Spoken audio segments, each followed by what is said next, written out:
It's unusual when a JUCO guy comes over in red shirts. What did you think Merch learned that year? Obviously, you had four guys on that front that were pretty good for him to learn from.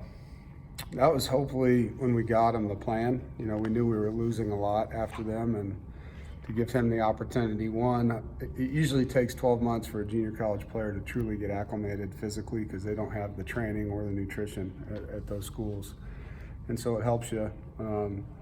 But the learning part of staying behind those four guys and seeing how they do their work and how they prepare, I think was really, really good for him. And, you know, he's now carrying that torch, which is fun to see. They obviously, you guys are good against the run. They run the ball well. You look forward to this challenge? Yeah, I mean, there's a lot of strength versus strengths in this matchup, and so it's going to be a great competition. And as you guys know, I have a lot of respect for Steve, and they have a good offensive line. They have, you know, physical tight ends, big running backs.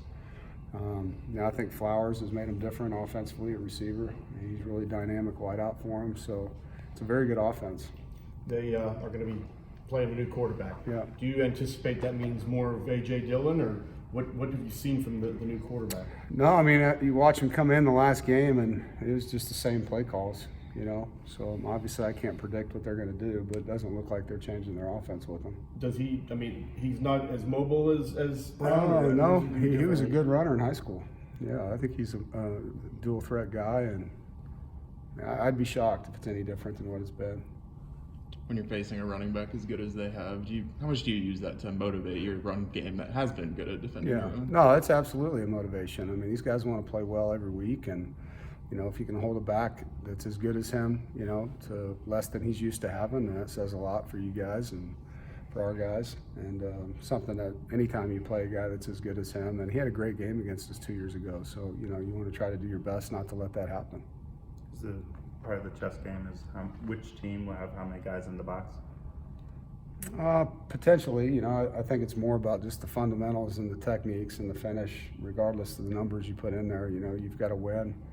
If you're on defense, you got to be able to win your gap and shed blocks and leverage the football and tackle. And offensively, you got to sustain blocks and finish blocks. So, you know, I think it's a real fundamental football game when you look at the two teams.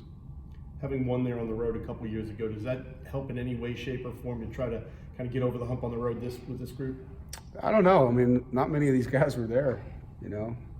Not many of them were there. So it's the next step for this, you know, this young football teams. They got to be able to play the way they do at home on the road.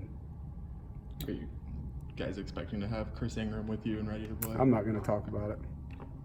Do you think the alignment switch has helped Merch? I think he's playing mostly zero technique there, just having the one guy to go against. Do you think that has led to some of his success with the sacks? You know, first and second down, he's playing our 4 and 5 technique, so he's on the edge, and then third down, he plays the zero on the center. And you know, moving him around, I think, creates opportunities for him on different players. So not a single guy can get used to how they're going to block him throughout the game. He's on the tackle, he's on the guard, he's on the center.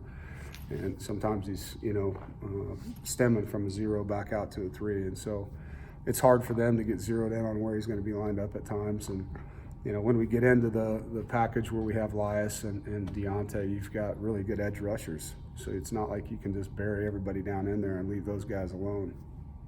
Last year had the big game against Virginia. But did you talk to him at all about being a consistent force each and every game?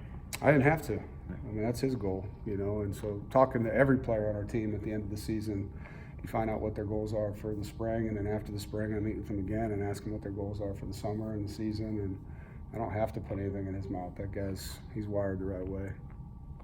What have you seen over the last couple of weeks now that he's taking snaps with the ones with Bailey and how much he's progressed here?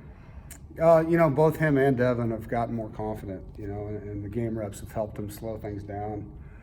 He was competitive at Florida State when he wasn't a starter. You saw his guts in that game, and I thought last week, you know, he came out. He's very level-headed. He's very even-keeled guy. Doesn't get up and down, and I like that in him and Devin. But the more they play, the better they're going to get. They've had a lot of teachable moments now in these last 2 games that can help them. Just from the way you were talking about Devin, does that mean we might see him again for a series or 2 this week? Yeah, you will.